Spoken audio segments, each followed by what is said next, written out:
जोहार साथियों, मैं सरफराज कुरैशी और आप देख रहे हैं न्यूज स्टॉपेज। झारखंड में दो गठबंधनों के बीच एक पार्टी अपना पूरा दमखम लगा रही है।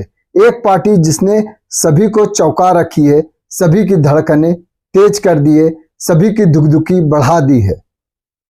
टाइगर जयराम महतो की वो पार्टी है JLKM।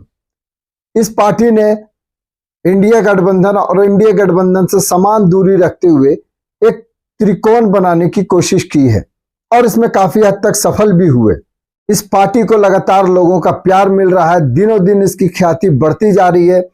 इसके जो केंद्रीय अध्यक्ष है टाइगर जयराम महतो, वो लगातार लोगों के बीच जा रहे हैं और उसकी डिमांड भी बढ़ रही है। जहां जहां वो जा रहे हैं, युवा उनसे कनेक्ट हो रहे हैं, बुजुर्ग उनसे कनेक्ट हो रहे हैं, लेकिन अपने ही इनको गद्दार मिल जा रहे हैं। अपनों ने ही इन्हें बर्बाद करने की ठान ली है। टाइगर जयराम महतो के साथ फिर खेला हो गया। दरअसल इनके सबसे खासम खास दोस्त कहे जाने वाले और पार्टी के केंद्रीय अल्पसंख्यक मोर्चा के अध्यक्ष रिजवान क्रांतिकारी ने बड़ा धोखा दिया। गांडे सीट पर उन्हें मुख्यमंत्री की पत्नी कल्पना सोरेन के विरुद्ध उतारा गया था। क्यों? ताकि यह हॉट सीट है और यहां पर JLKM शानदार प्रदर्शन करे तो कुछ बात बन सकती है। लेकिन रिजवान क्रांतिकारी ने अपनी ही बात लगता है बनवा ली। उन्होंने पीठ दिखाकर भागना बेहतर समझा, कल्पना सोरेन का मुकाबला नहीं किया और वो पीठ दिखाकर भागे भी तो किस तरफ? सीधे कल्पना सोरेन की तरफ ही भाग गए, यानी JMM का दामन थाम लिया। दीपावली में बड़ा धमाका करते हुए टाइगर जयराम महतो को बड़ा धोखा दिया, बड़ा चोट दिया। टाइगर जयराम महतो को इस बात का अफसोस है। वो कहते भी हैं कि अगर उन्हें जाना था तो नॉमिनेशन से पहले चले जाना चाहिए, टिकट ही नहीं लेना चाहिए। बात भी सही है दोस्तों। रिजवान को अगर गांडे सीट पसंद नहीं था तो उन्हें पहले ही नाक कर देना चाहिए था, मना कर देना चाहिए था कि मैं गांडे नहीं जाऊंगा, मुझे टुंडी चाहिए या बोकारो चाहिए, नहीं तो मैं चुनाव नहीं लड़ूंगा। लेकिन कुछ तो बात हुई होगी, तमाम तरह की चर्चाएं चल रही कि आखिर क्या खेला होना था कि टिकट भी ले लेना है और नाम भी वापस ले लेना है। यानी नाम वापस भी ऐसे समय में लिया गया ताकि कोई दूसरा प्रत्याशी वहां से चुनाव नहीं लड़ सके। कहा जा रहा है सब कुछ प्लानिंग के तहत हुआ है। इस चोट से अभी टाइगर जयराम महतो उबर नहीं पाए थे। इस चोट की टीस उनके दिल में लगी हुई है। जख्म ताजा ही था कि फिर एक नया जख्म मिला है। जी हां, गढ़वा से अब यह खबर आ रही है कि गढ़वा के जो प्रत्याशी हैं सोनू यादव, उन्होंने भी धोखा दे दिया है। जिस मिथिलेश ठाकुर जो हेमंत सोरेन सरकार के पेयजल मंत्री के खिलाफ चुनाव में जिन्हें उतारा गया अपनी ताकत दिखाने के लिए, वो उसी ताकत के आगे झुक गए और JMM का दामन थाम लिया।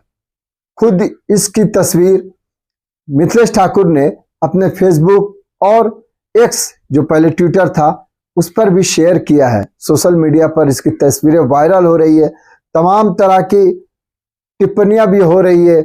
लोग गद्दार भी कह रहे हैं कि यह गद्दारी अच्छी नहीं है, ऐसी गद्दारी नहीं करनी चाहिए।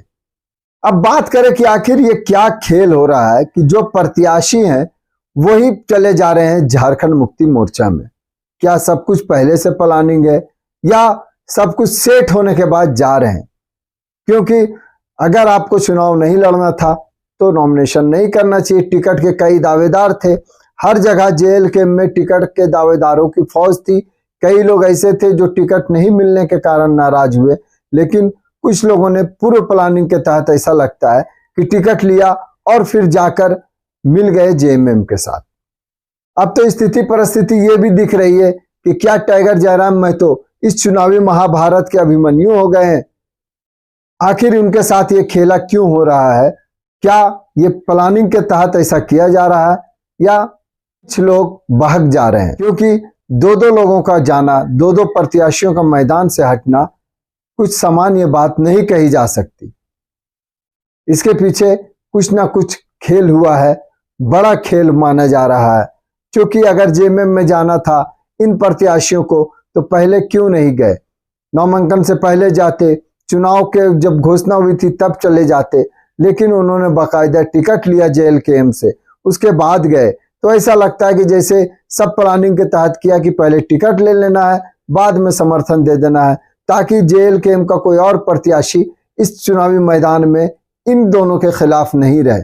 क्या ये बस महज इत्तेफाक है, या ये दो लोगों के बाद अब सब कुछ सामान्य हो जाएगा, या और भी ऐसी घटनाएं, ऐसे गद्दार सामने आएंगे?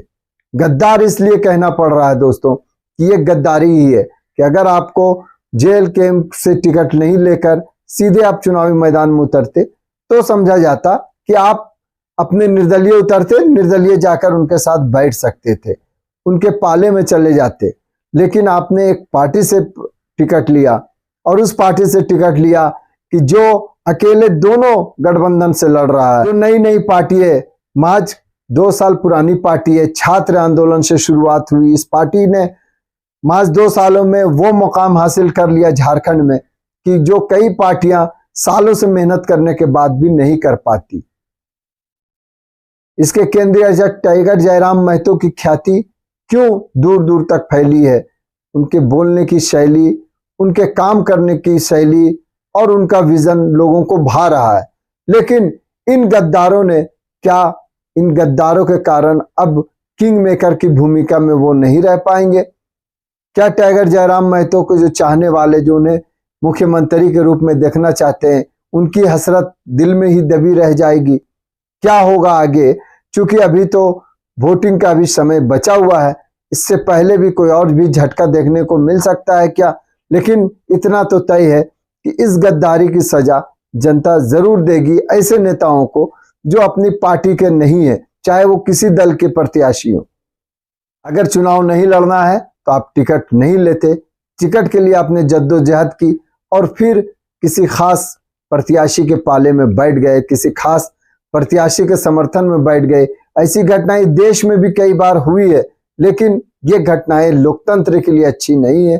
अब टाइगर जयराम महतो इस तरह की घटनाओं से कितना विचलित होते हैं, इसे कैसे पार पाते हैं, क्योंकि उन्हें ही घेरने के लिए ऐसी घटनाएं की जा रही है, ऐसी घटनाओं को अंजाम दिया जा रहा है। ऐसे गद्दार जो उनके पार्टियों में है वो JLKM को कितना नुकसान और पहुंचाएंगे।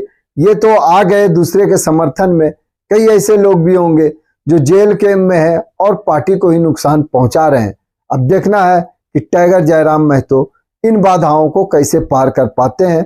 क्या जनता का प्यार जिस तरह से उन्हें मिल रहा है, उसके कारण इन बाधाओं को वो कुछ भी नहीं समझते हुए आसानी से पार कर लेंगे, अपनी मंजिल को पहुंचेंगे और विधानसभा के चुनाव में बेहतर प्रदर्शन करते हुए उनकी पार्टी जब रिजल्ट आएगी तो कुछ सीटें लाकर वो दिखा देंगे कि वो किंग मेकर हैं। चलिए दोस्तों, फिर कोई नई घटना आती है, फिर कोई मामला आता है तो हम आपके सामने आएंगे, आपसे रूबरू होंगे। तब तक के लिए हमें इजाजत दीजिए। बहुत बहुत शुक्रिया।